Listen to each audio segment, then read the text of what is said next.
আজকে আমরা দুই শালিক আবারও চলে এসেছি আপনাদের সাথে বকবক করতে। তুই কি শুধু বকবকই করবি নাকি আমাকে রান্নাটা দেখাতে দিবি? আচ্ছা ঠিক আছে, আগে রান্নাটা দেখি নে বাবা, তারপর বকবক করবো। প্রথমে আমি এখানে 1 কেজি মাংস ভালো করে ধুয়ে নিয়ে তার উপর নুন, কিছুটা সর্ষের তেল এবং একটা গোটা পাতিলেবুর রস দিয়ে মাংসটাকে ভালো করে ম্যারিনেশন করে আধ ঘন্টার জন্য ঢেকে রেখেছি।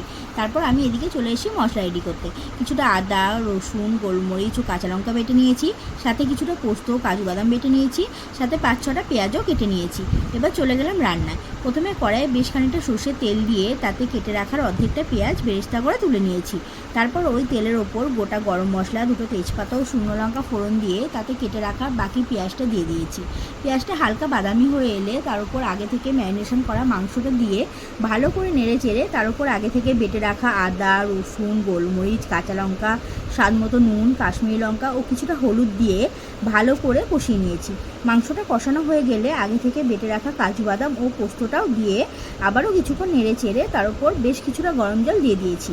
এবার ঝোলটা ফুটে এলে বা মাংসটা সিদ্ধ হয়ে গেলে আগে থেকে ভেজে রাখা বেরেস্তা, সামান্য ঘি এবং অল্প কিছুটা ফ্রেশ ক্রিম দিয়ে নামিয়ে নিয়েছি। তাহলেই আমাদের রেডি এই অসাধারণ চিকেনের রেসিপিটি। নে এবার তুই কত বকবক করবি কর। আর কি বকবক করবো, আজকের সময় তো আমাদের এখানেই শেষ হয়ে গেছে, এবার আমাদের যাওয়ার পালা। যাওয়ার আগে একটা কথা বলে যাই, রেসিপিটি যদি আপনাদের ভালো লাগে তাহলে অবশ্যই ঘরে একবার ট্রাই করবেন। আর যাওয়ার আগে একটি লাইক, একটি কমেন্ট ও আমাদের চ্যানেলটিকে সাবস্ক্রাইব করে যাবেন। Thank you for watching.